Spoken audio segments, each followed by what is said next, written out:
4ஆம் வகுப்பு படிக்கிறேன். நான் இப்போது உங்களுக்கு ஒரு கதை சொல்ல போகிறேன். ஒரு ஊர்ல வெண்பான்னு ஒரு பொண்ணு இருந்தான். அந்த பொண்ணு என்ன தெரியுமா பண்ணுவா? சாப்பிட்ட தட்டுல எச்சி கீழே இருந்தா அவ அதை எடுத்து தட்டுல கூட போட மாட்டான், கழுவியும் தட்டை வைக்க மாட்டான். அவ சோம்பேறியா இருந்தானா. அப்போ அவங்க டீச்சர் இருக்காங்கல்ல, காலை வழிபாடு செயல்பாடுல ஒரு கதை சொன்னாங்களா.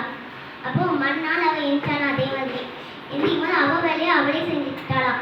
அப்போ அம்மாவுக்கு ஒரே ஆச்சரியம், என்றா இவளை எழுப்புறதுக்கு ஒரு ஆள் வேணுமா, இன்னைக்கு அவளாவே அவ வேலையை செஞ்சுட்டா அப்படின்னு ஒரு ஆச்சரியம் வந்துச்சா. அப்போ அந்த பொண்ணு கிட்ட அந்த அம்மா கேட்டாங்க, உன்னை எழுப்புட நான் எழுப்புனேன், நீ எவ்வளோ சீக்கிரமா எழுந்த அப்படின்னு கேட்டாங்க. அப்போ அந்த பொண்ணு எடுத்து வந்தோன்னா, எங்கள் டீச்சர் காலை வழிபாடு செயல்பாடுல ஒரு கதை சொன்னாங்க, அவங்க வேலையை அவங்களே தான் பண்ணிக்கணுமா, பேரண்ட்ஸை டிஸ்டர்ப் பண்ணக்கூடாதான் அப்படின்னு சொன்னாங்க. அந்த நாள்லேருந்து அந்த பொண்ணு அவ வேலையை அவளே செஞ்சுட்டாங்க. நன்றி, வணக்கம்.